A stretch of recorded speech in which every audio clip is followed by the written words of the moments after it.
Hey, it's Jenny, and I am here today to share with you a big teacher planner layout.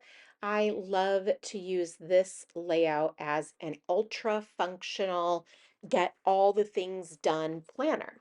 Now, it comes with the dates down the sides, only Monday through Friday, and that's probably not a problem for teachers, but I like to have all the days of the week. So, what do? I trim a 2-inch section of sticker paper. So it's 2 by 8.5. And then I peel the back off and I cover those dates up. It's exceptionally easy to do. Like, I can't even tell you how easy this is. And I say that in that I'm not really interested in complicated things. So it's very easy. Now I have a blank canvas, but I still have all of the boxes. So instead of having the days of the week down the left-hand side, I am going to have the days of the week across the top. And as luck would have it, there are 7 columns. So I can have all of the days of the week across the top. So basically, it's like a vertical planner, except for it has boxes, 5 boxes instead of 3. So, what I like to do is I like to have a section for important reminders, things that are a little bit different that are going on.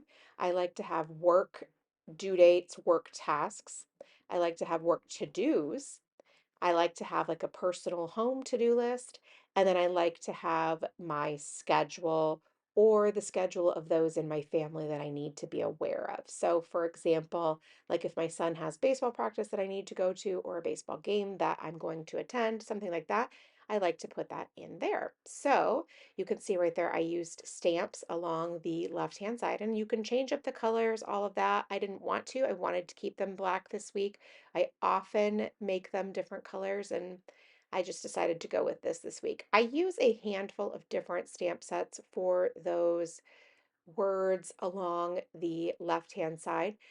This week, I just used this really cool set from Everyday Explorers that I really like, and then I used these Days of the Week stickers from Coco Daisy. I will link all the things that I used down below in case you're interested in them. No harm, no foul if you're not, but I know sometimes people wonder, and so yeah, those will be linked up for you. Now, I am simply going to write the schedule of the things across the bottom. So what I'm doing is I am using a mild liner to highlight them, make them stand out, and then I am using a Zig Clean Color Dot marker to add that little bullet point. Again, I'm just trying to make these stand out, just make them really catch my eye because yeah, it gets less and less important for me these days to follow my schedule. So I'm kind of joking. I'm hopefully you're picking that up. So I like to make sure that they are definitely really standing out. So I just alternate the colors. I usually choose 2 or 3 colors each week and then alternate them between the dot markers and the mild liners. I don't have a huge collection of zig markers, maybe 12 to 15 or something, but I find that the colors that I do have tend to work for a variety of applications. Sorry about the dog noise in the background. My dogs are noisy sleepers, and it's what you get, right? All right, so we're just continuing on throughout the entire week, and then I am using my Sharpie pen. It is a felt tip pen, not a gel pen, not a permanent marker, a felt tip pen, to write all of the things here. I, again, will have the Sharpie pens down below, or at least in my Amazon shop. I know that people often have a lot of questions about these because they write really nicely and they're a dark black, and it can be hard to find a pen you like, right? If you're new to looking for a pen. So if that's you, I love a Sharpie pen. So I started out loving Papermate flares, and then I just quickly realized that the fine points were too fine, the medium were too big, and I needed something a little bit smaller. And that's where I really got stuck on the Sharpie pens because they are a little bit finer than a Papermate flare, but they still have that same sort of feel. They're not identical, but they're similar.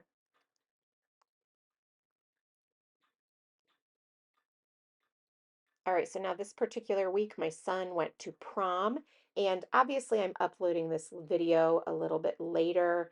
I filmed this and then I just completely forgot about it.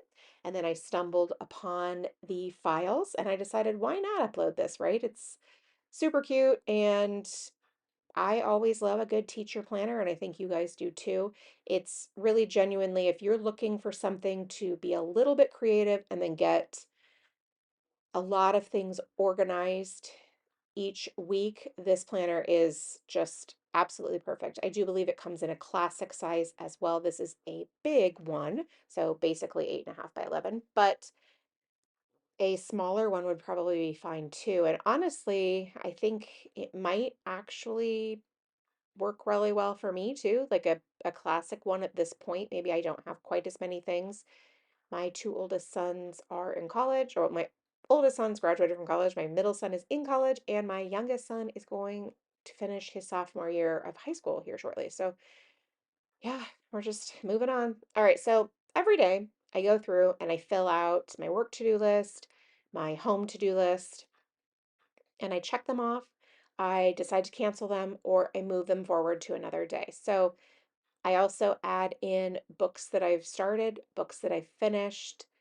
I sometimes go back and forth and add TV shows or movies, but A, I'm not currently watching a lot of those right now. And then, second of all, I don't seem to be adding those to my planner quite as much right now. It ebbs and flows for me for sure about those things, and that's okay. Like I really focus on getting the things done that I need to get done and then enjoying the process. Those are the two things that I really focus on. So if I don't feel like doing TV, movies, that kind of thing, I I don't. I don't make myself do that. I don't think that that's necessary. It seems very, very, very extra. So, yeah, that's kind of my thought process. So every day I just go through and I write those things in. And so that's what you're watching now is me just writing in all of the things. And as you can see, it just sort of fills up. Now, ordinarily, I would sort of decorate at the beginning of the week. I would add like a visual triangle as well. This week, I just wasn't feeling it, if I'm being perfectly honest. When it was time to start, I didn't feel like decorating, so I didn't. I know it was a completely revolutionary thought for me. Like, how could I possibly not do that? Because I've been doing this exact thing for almost 10 years and decorative planning, that is. And how could I not feel like decorating? I just didn't. So I didn't do it. And then at the end of the week, I felt like decorating and adding some pretty things in. So I did. It's I'm just really, really, really all about, like I said, productivity and enjoying the process. There are no rules. There is no right way to do things. No one is going to give you an award or a medal on your own personal planner pages. And so, or your own personal scrapbooks or any of that. And so, guess what? Do what you need or want to do. Okay, so now I have this big area up the top. And then I have these really pretty Cocoa Daisy stamps. They're florals and a couple of phrases. I'm going to add those across to the top. I'm going to add them all the way across the top and I'm going to stamp them with my VersaFine black ink pad. And then I'm going to stamp them on the page. Now, a stamp of this size, especially with this size block, really requires to make sure that you get pressure over the whole thing. So I pulled out that little Chucky, that thing sitting on top of the stickers right there, and you're like, what's a Chucky? That's what they call them for, I don't know why, to be perfectly honest, to help evenly distribute weight across an entire image so that you can get it completely stamped. It's it can be anything. You don't need a specific tool. You just need something that can slide easily across the image and do that for you. I don't know. I mess up sometimes because I don't give myself adequate, I'm not paying enough attention, I guess. And so sometimes then they're not fully inked in, and I didn't want that to be the case. So pulled out that darn Chucky, which again, super weird, but it's cool. Works great.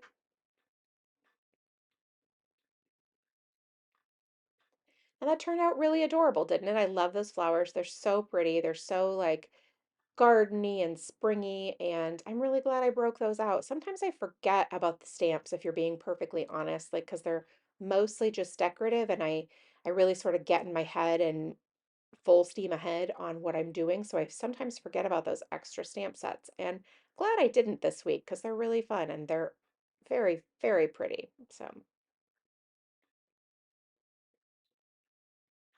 all right, so we're going to do the same thing. We're going to ink up this bigger stamp on that big stamp block. We're going to give all the pressure. And look, I did it. I didn't even need the Chucky. Woohoo! I just was so nervous because, like I said, I mess up sometimes and just didn't want to do that here. I wanted it to be firm and good and all that. So, all right, so now we're going to add some stickers and we're going to make flourishes and those little butterflies just make it feel more gardeny. And then we're going to add some other stickers and we're going to add some washi strips and we're going to really just decorate up all the blank pages at the end of the week. Is this necessary? No, I could have left it blank because remember, if you've been here for a minute, you know that I like to talk about how adding the decor at the beginning of the week really sort of inspires me to keep coming back to my planner every day. But I just wasn't feeling it, so I didn't. So now we're just adding some of this washi. I love this so much. I love the black and white. I love the days of the week. I don't even care if they're not necessarily exactly on the days of the week. I just think it looks great and provides that really cool pop of contrast right there. And then when you have lots of the washi strips, I just think it makes it feel really festive and fun. And it doesn't matter that they're not exactly fitting in all of the spaces. So then I'm going to fill spaces with stickers. And theoretically, I could have pulled in some rub-ons too, because there's a lot of really pretty ones. However, I decided that with the stamping this week, I could probably just stick to stickers and stamping.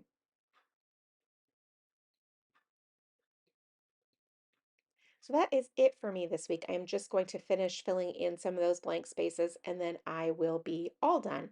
But I hope you have a great day and make sure you ask any questions you may have in the comment box below. Thanks so much.